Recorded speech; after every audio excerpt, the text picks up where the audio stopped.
The studio lights dimmed as the cameras began rolling, their red lenses glowing like watchful eyes. The sterile room, nestled deep within the Trivar broadcast complex, was filled with an uneasy silence. Ashel Vex, the journalist known for digging beneath the surface of galactic politics, glanced at the monitor where retired Commander Cortel sat, cloaked in battered armor that bore the scars of countless battles. His reptilian features were sharp and weathered, eyes shadowed by years of trauma. The air was thick with anticipation. This was no ordinary interview. Cortel was one of the few Jaran veterans willing to speak openly about the conflict with humans, a war that had shattered empires and haunted survivors across multiple star systems. Most regarded it as a chapter best forgotten, but Ashel knew better. The truth was a currency far more valuable than silence. As the director gave the nod, Ashel leaned forward, voice calm but charged with curiosity. Commander Cortel, thank you for joining us. The galaxy remembers the war with humans as brutal, but few truly understand what it was like. Tell us, what made humans so terrifying? Cortel's eyes flickered, a flicker of something deeper than fear. Pain, maybe, or bitter remembrance. His voice was low and measured, each word weighted by years of experience. Not what they are, he said, pausing to collect himself, but what they make you become. The words hung in the air, unsettlingly vague, yet ominous. Ashel pressed on. Explain, if you will. Cortel shifted in his seat, the sound of worn armor creaking softly. When we first encountered the Terran fleet, we believed it would be a straightforward campaign. The humans looked disorganized, their ships primitive compared to our sleek battle cruisers. Our high command dismissed them as a minor threat, a mistake we paid for dearly. His voice hardened, eyes narrowing as memories surged forward. We launched an attack on their forward outpost near the Kessari Belt. Our flagship, the ZV-99, led the strike, strong, fast, heavily armed. But then, he closed his eyes briefly, as if trying to erase the haunting images. We lost it. The ZV-99 vanished in a single silent explosion. No distress signal, no survivors. The humans had used something new, improvised nuclear mines hidden beneath the asteroid field. Ashel's eyes widened. Improvised weapons? Cortel nodded, grimly. They used their environment like a weapon. We hadn't anticipated that. Their technology was crude, yes, but their tactics, ruthless and inventive. It was like fighting a pack of wild animals who knew every corner of their territory. A sharp tension filled the room as Cortel leaned forward, voice dropping to a grim whisper. They don't fight like other species. They don't play by the rules we're accustomed to. Humans are unpredictable. They will sacrifice everything, lives, resources, even entire planets, to deny you victory. Ashel swallowed, feeling a chill creep up his spine. You say rules. Were the humans violating wartime ethics? Cortel's gaze darkened. Not at first, but war changes everything. He leaned back, rubbing the bridge of his snout. We believed in honor, protocol, strategic restraint. The humans, they have a different code. When cornered, they fight with a desperation I have never seen in any other species. At Katal-Fi, we learned that lesson the hard way. The mention of Katal-Fi stirred something fierce in Cortel's eyes, but he didn't elaborate just yet. Instead, he offered a rare, fleeting glimpse of vulnerability. I lost many comrades, good soldiers, brave men and women who died in ways that should never have happened. Ashel's voice softened. What haunted you most? Cortel's expression twisted into a grimace. The way the humans forced us to become less than ourselves. They didn't just kill us, they broke our spirit. They made monsters out of us, out of everyone who faced them. There was a long pause. The cameramen exchanged uneasy glances. This wasn't the kind of story the audience expected. No glorified heroics, no triumphs of valor. This was something far darker. Why tell this story now? Ashel asked gently. Cortel's eyes met hers with unwavering intensity. Because the galaxy needs to understand the truth. Not just of what humans did, but what they forced us to do in return. There are lessons buried in this war, lessons about fear, survival, and the thin line between civilization and savagery. Ashel nodded, sensing the gravity of his words. As the cameras continued to roll, Cortel leaned back, closing his eyes briefly as if summoning the strength to revisit the horrors ahead. Outside the studio, the hum of the Galactic news network buzzed with anticipation. The galaxy was about to hear the story of a war told not through the lens of victors, but through the haunted eyes of a soldier who had seen humanity's darkest face and survived. The lights dimmed further, the studio now a cocoon of shadows around the two figures, Ashel Vex and Cortel. The veteran's reptilian hands twitched slightly as he prepared to recount a chapter of the war that many in the galaxy still refused to fully comprehend. The catastrophic moment when the Jurans first underestimated humanity and paid an unimaginable price. The humans appeared in our space like an uninvited storm, Cortel began, voice steady but heavy with memory. When the Terran fleet crossed the Jaran frontier, the High Command scoffed. They saw only clunky ships slow in their maneuvers with weapons primitive by our standards. They expected a quick and decisive victory. Ashel leaned forward, eyes fixed on the veteran. What was your role in those early battles? I was a tactical officer aboard the ZV-99, Cortel replied, his voice tinged with a mixture of pride and regret. Our flagship, the pride of the Jaran fleet. We were ordered to eliminate the human forward base in the Kasari belt swiftly, to send a clear message. He paused, taking a slow breath before continuing. But what happened was nothing short of a massacre. Cortel's eyes darkened, flickering with the echo of that day. We entered the asteroid field near Kasari, expecting a quick strike. What we didn't know was that the humans had turned those very asteroids into a deadly minefield. Improvised nuclear charges, concealed beneath the surface, detonated in sequence as we advanced. The room grew quiet, the gravity of his words sinking in. The explosion, it shattered the hull of the ZV-99. The flagship broke apart before our eyes. Hundreds of my comrades died instantly. No distress call was sent. The ship was gone, swallowed by fire and silence. Ashel swallowed hard, heart pounding. How did the fleet respond? For a moment there was disbelief. Then panic. Our commanders tried to regroup, but the humans struck again and again, using guerrilla tactics, striking fast, then disappearing into space or planet-side shelters we could not reach. Cortel's jaw tightened. It was like fighting shadows that knew us better than we knew ourselves. They attacked where we were weakest, exploiting every flaw in our tactics. Their weapons were crude, nothing like our precision laser arrays or plasma cannons, but their ingenuity was terrifying. He gave a bitter laugh. They used whatever they had. Old mines, captured weapons, even biological agents. They weren't playing by the rules of warfare. They were playing for survival, and they were willing to lose everything for it. Ashel's curiosity sharpened. Did you ever understand why they fought like that? Cortel nodded slowly. The humans didn't just fight for territory or resources. They fought because they believed the alternative was extinction. Every battle was a fight for survival, not honor or glory. He leaned closer, voice dropping. We saw them sacrifice entire colonies rather than let us take them. At Katal 5, when they knew the Jaran forces would overrun their cities, they sabotaged their own atmosphere processors.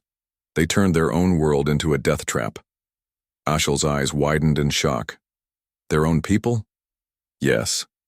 To deny us safe ground, they forced us to fight in toxic air, to wear masks and suits, just to survive.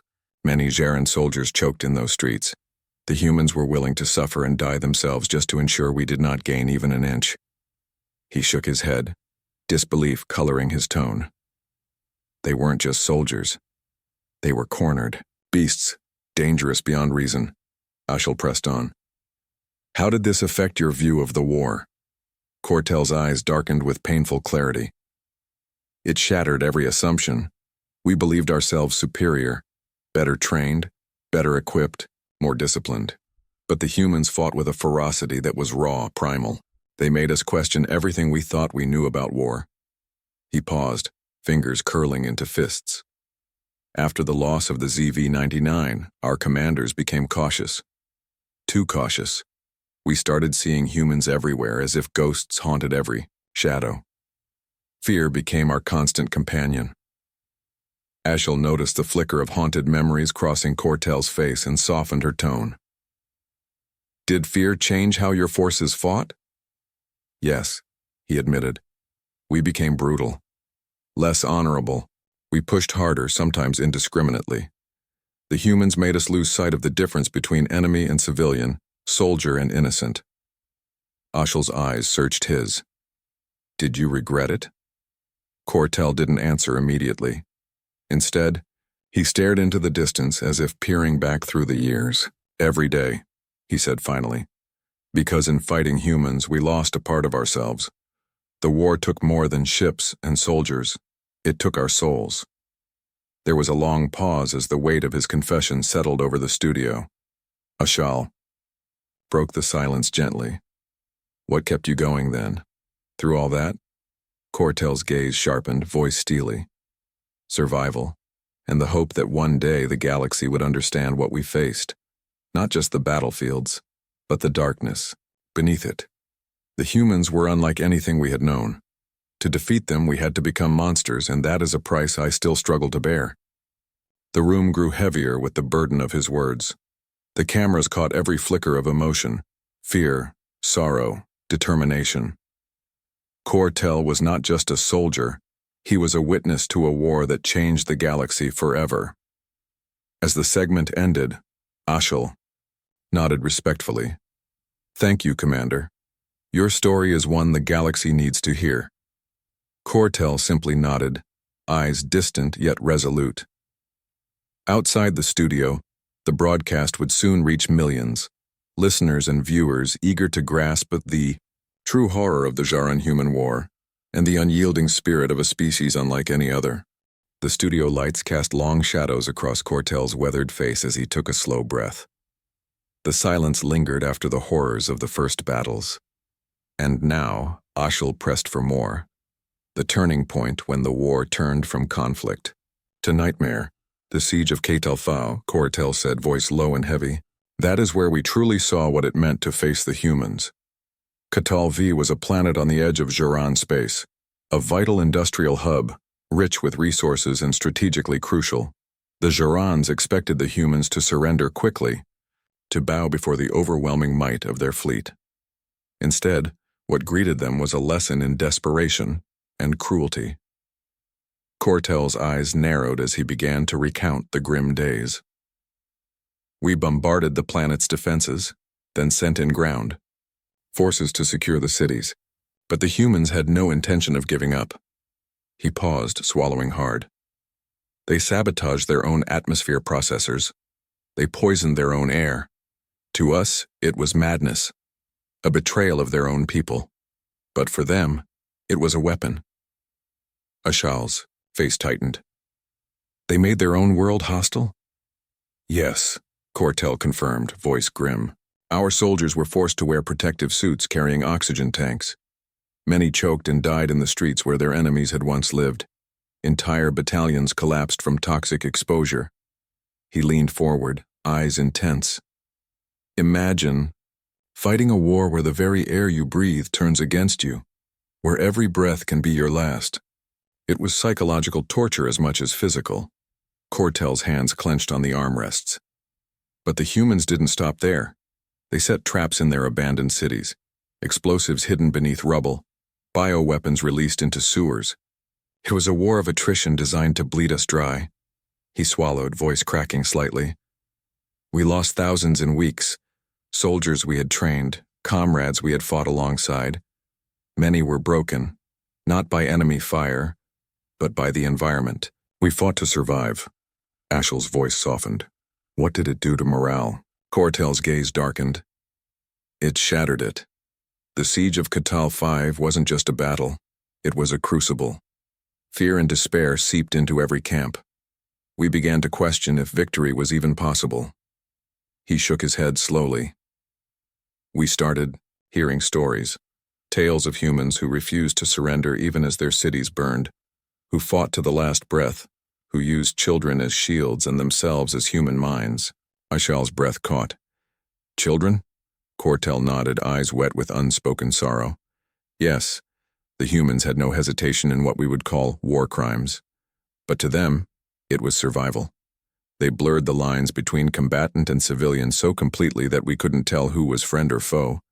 The silence between them stretched long, filled with the weight of those grim realities. After Catal Phi, Cortel continued, voice low and haunted, we realized the humans were willing to do things no other species dared. They destroyed themselves before they would give us the planet. They forced us to adapt to a new kind of war, one where everything and everyone was a weapon. Ashel's eyes searched his. Did your commanders try to match their brutality? Cortel's lips twisted bitterly. We had no choice. We started conducting scorched earth raids, destroying entire cities to deny the humans any shelter. We implemented harsher interrogations, even executions, to break their networks. He looked away, voice filled with regret. I won't pretend we remained honorable. The humans didn't just fight us. They forced us to become monsters. Ashel's voice was gentle but firm. How did you survive it? How did you keep your humanity? Cortel's gaze flickered. Some of us didn't, but for those who did, survival became more than just living. It became remembering what we fought for.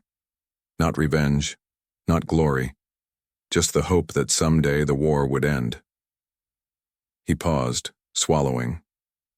Catal Phi was the day I lost faith in peace, because I saw the cost of war when mercy disappears. The studio fell silent, the depth of his confession hanging heavy in the air. Outside, viewers across countless systems waited, unaware they were witnessing the raw truth behind headlines and propaganda, the raw, terrifying reality of what happens when survival trumps all. The flickering studio lights barely illuminated Cortel's face now, his expression growing darker as he began to recount the most haunting chapter of the war, one that terrorized the Djaran forces long after the battlefields went cold. The humans have a name for their elite operatives. Rooks, Cortel said quietly, his voice barely above a whisper. They are not just soldiers. They are shadows, ghosts that haunt your mind and tear your will apart. Aishal's brow furrowed, sensing the weight of what was to come. The Rooks were first deployed. After Catal Phi, during our occupation of the outer colonies, they slipped behind our lines with uncanny skill. Entire squads vanished without a trace. Ships were sabotaged from the inside. Communications jammed and corrupted. We began to suspect we were fighting an enemy that didn't need to face us head-on. Cortel's eyes grew distant, haunted. The Rooks didn't just kill, they destroyed morale. They shattered our minds. It was psychological warfare like nothing we had ever encountered. He leaned forward, voice dropping lower. There were nights when entire bases would awaken to screams, only to find no attacker. Soldiers swore they saw figures lurking in the shadows, vanishing when approached. Some went mad, hearing whispers in their heads. Others disappeared altogether, leaving only empty suits of armor behind. Ashel swallowed hard. Did your commanders have a way to fight them? Cortel shook his head slowly, exhaling a breath of frustration. We tried. We reinforced security, deployed counterintelligence, doubled patrols. But the Rooks always seemed one step ahead. They knew our tactics, our schedules, even our fears. It was as if they were inside our minds. He ran a clawed hand across his brow. The worst was the paranoia. Soldiers stopped trusting one another. Friendships frayed, units fractured. We feared not just the enemy outside, but the ghosts within our own ranks. Ashel's eyes widened. How did you cope with that? Cortel's gaze hardened. You don't, not fully. You live in constant doubt, never knowing if the person beside you is friend or foe. You carry your fear like a second skin. He paused, collecting himself. One incident still haunts me. We lost an entire company on the planet Hellas 9. They vanished during a routine patrol, leaving behind only twisted wreckage and a blood-stained comm device playing back distorted screams. Ashel's voice was barely a whisper. What happened to them? No one knows, Cortel admitted, voice cracking.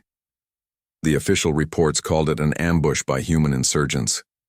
But those who survived nearby spoke of something else, of figures moving between the ruins without making a sound, watching, waiting. He closed his eyes. The Rooks were not just soldiers. They were terror made flesh. Ashal nodded, sensing the depth of his trauma. Did the humans use these tactics against their own? Cortel's lips tightened. I don't know. The war was chaos, but the Rooks embodied the ruthless will of a species fighting for survival by any means necessary. He looked up, eyes burning with bitter clarity. They broke us in ways that no conventional weapon could. We learned that sometimes the deadliest enemy isn't the one who shoots the bullet, but the one who shatters your mind. The room fell silent again, the weight of his confession sinking in. Ashal gathered herself, voice steady. What did this mean for the war overall? Cortel's expression grew grim. It meant the war was no longer about territory or resources. It was about survival, mental, physical, and spiritual. The Rooks forced us to confront the darkest parts of ourselves. He took a long breath. Some of us never recovered. Others learned to fight fire with fire. We adapted, but the scars remain. Ashal's eyes softened with empathy. And yet you survived. Cortel gave a small, bitter smile. Survival is not victory. It is simply the chance to live to tell the story. Outside the studio, the broadcast began to ripple across the galaxy, a chilling glimpse into the psychological warfare that defined the human-Zaran conflict. For many, it was a revelation. For others, a warning. Because when the ghosts called Rooks come for you, there is no place left to hide. The interview studio seemed to shrink around Cortel as he moved into the chapter that changed everything. The moment the Zaran forces realized that the war was no longer just about conquest or defense, but about survival on a scale they had never imagined. We thought our superior technology and numbers would win the day, Cortel said, voice steady but grim. But the humans forced us into a new kind of conflict. They made us fight harder, think faster, and most of all, adapt. Ashal's eyes shone with intensity, sensing the critical turning point unfolding. How did that adaptation begin? Cortel leaned forward, his claws tapping softly on the armrest. After the losses at Catal 5 and the terror wrought by the Rooks, morale was at an all-time low. But desperation breeds innovation. Our high command called for radical changes. He paused as if weighing which memories to share. We overhauled our training, emphasizing guerrilla tactics and stealth over brute force. Soldiers learned to move silently through hostile terrain to survive with minimal resources. New weapons were developed, designed not to overpower, but to outwit.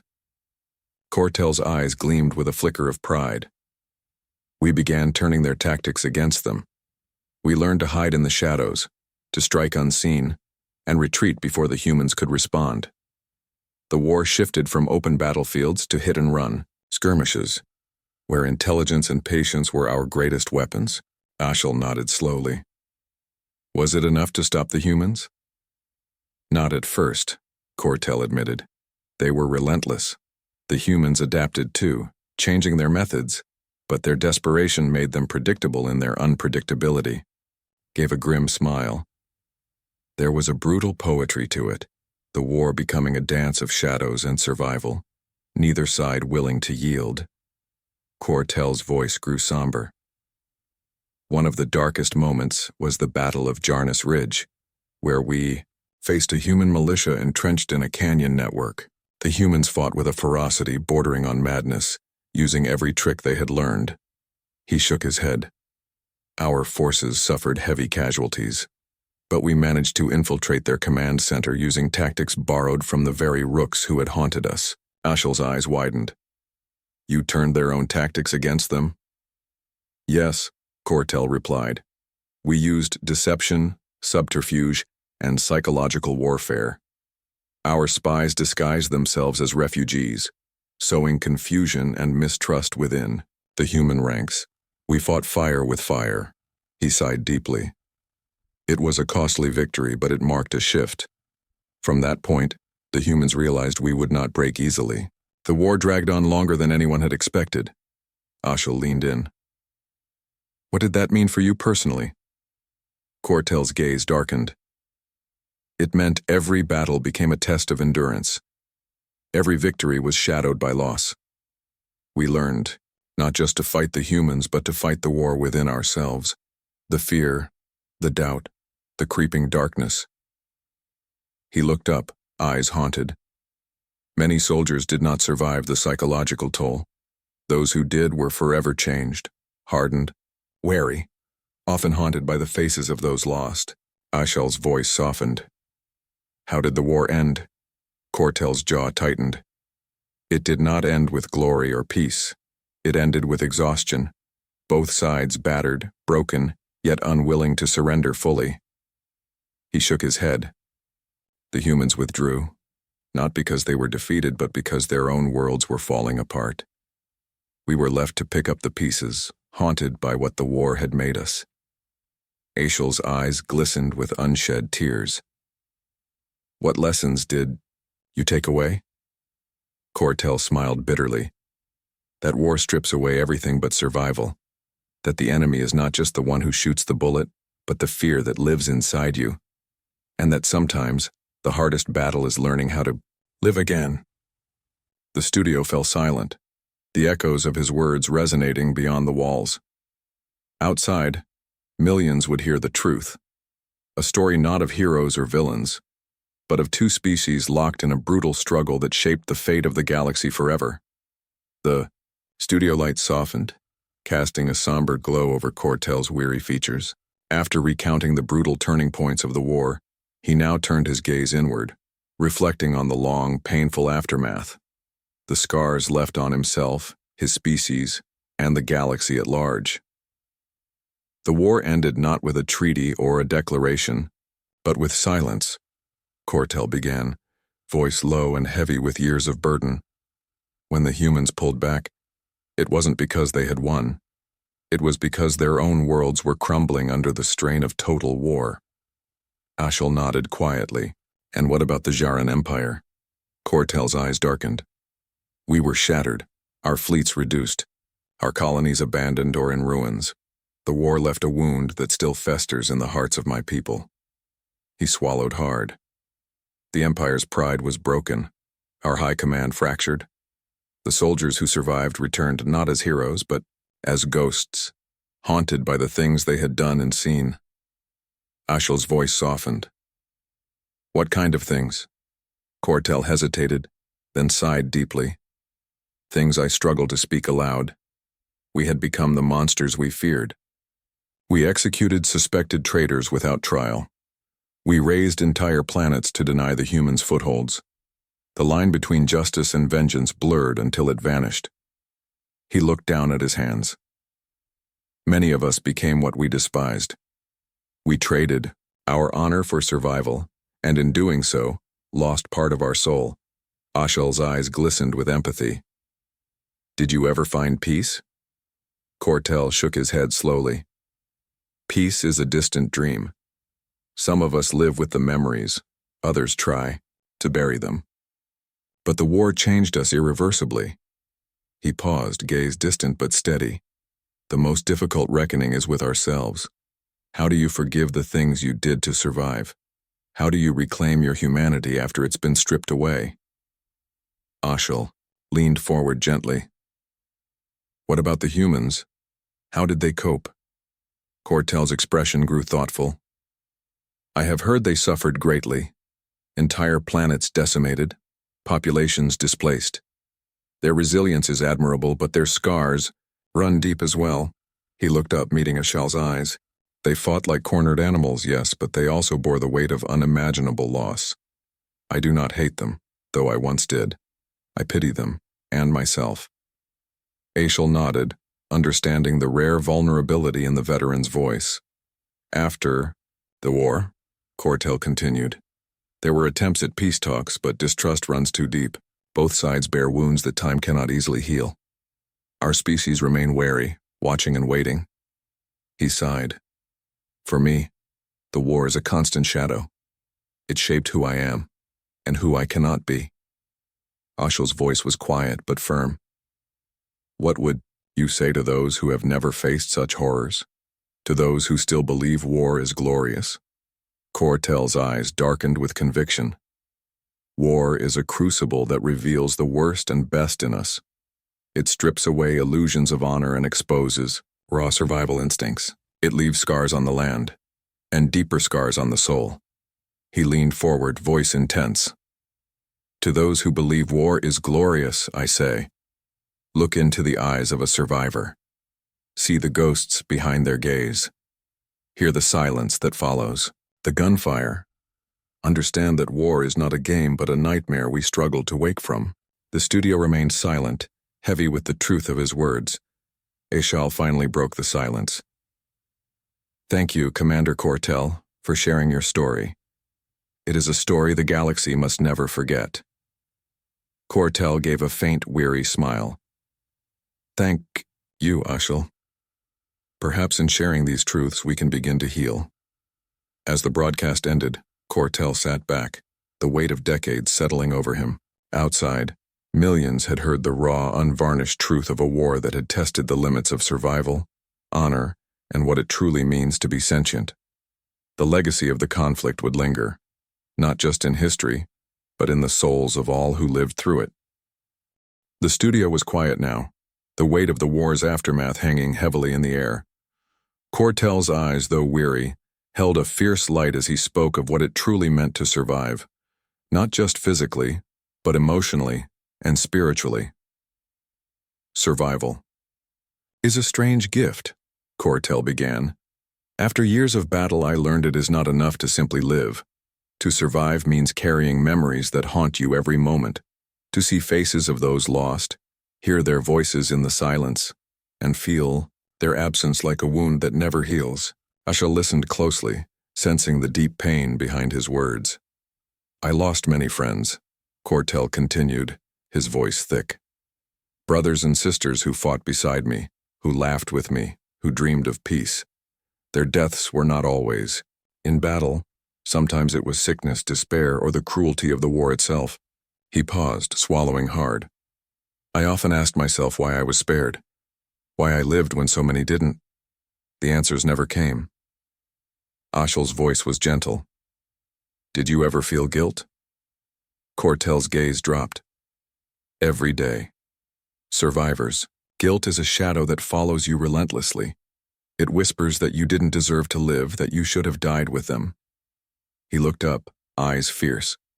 But I did live. And with that came a responsibility, not just to remember those lost, but to honor them by living fully, by seeking meaning beyond the battlefield. Ashal nodded, understanding the heavy burden of memory. After the war, Cortel said, I returned to a home that felt foreign. The world had moved on, but I was trapped in the past. Nightmares plagued my sleep. Sounds of gunfire echoed in my mind. Trust was hard to give and harder to receive. He leaned forward, voice low.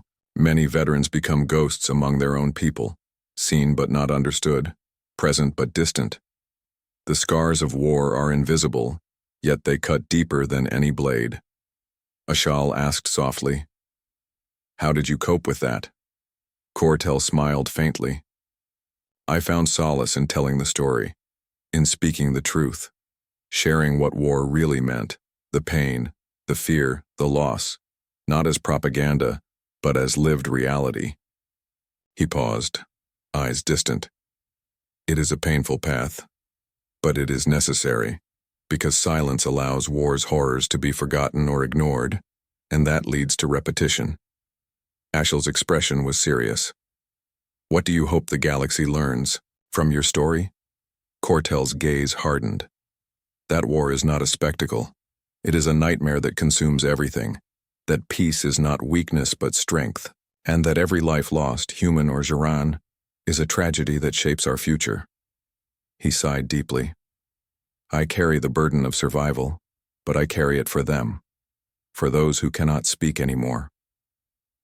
The studio lights dimmed as Cortel's voice softened. May their memory be a warning, and a guide, so that future generations choose hope over hatred. Ashel smiled gently. Thank you, Commander Cortel. Your story is a beacon. Cortel nodded slowly, a faint glimmer of peace crossing his face. Outside the studio, countless beings across the stars absorbed the weight of his testimony, a living testament to the cost of war and the resilience of those who endure.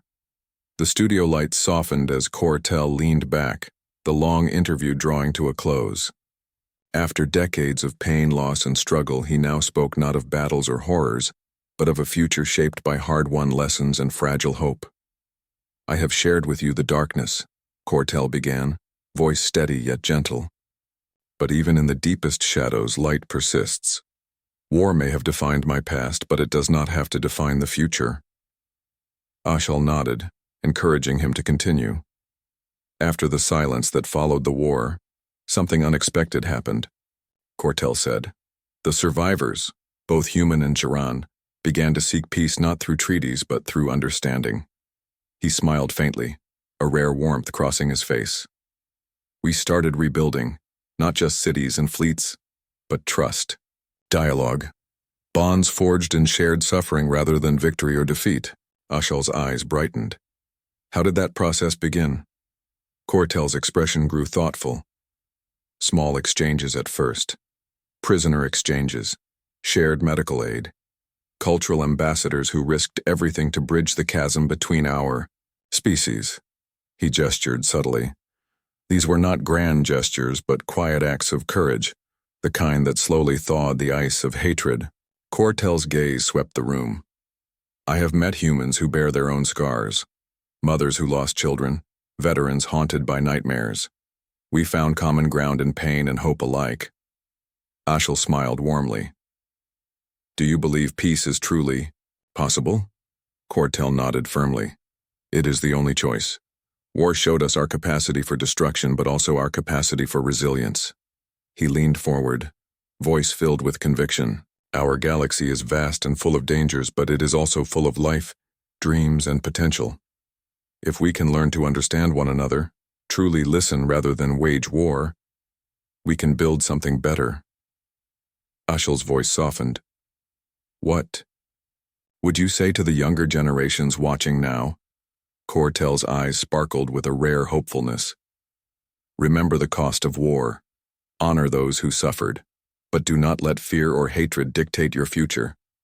Choose empathy. Choose dialogue. Choose hope. He smiled gently. Because in the end we are all survivors of this vast universe, struggling not just to live, but to live well. Ashel reached out, clasping his hand. Thank you, Commander Cortel, for your courage and wisdom. Cortel gave a humble nod. Thank you, Ashel. It is my hope that by sharing this story, the stars may shine a little brighter for those who come after us. As the broadcast ended, Cortel stood, the weight of the war still present but softened by the possibility of peace. Outside, viewers across the galaxy absorbed his words. Some moved to tears, others inspired to action. The story of the alien veteran who bore witness to the horrors of war had become a beacon of hope, a reminder that even in the darkest times light could be found, and beyond the stars the promise of a new era glimmered, one where enemies could become allies and survival could lead to a future worth fighting for.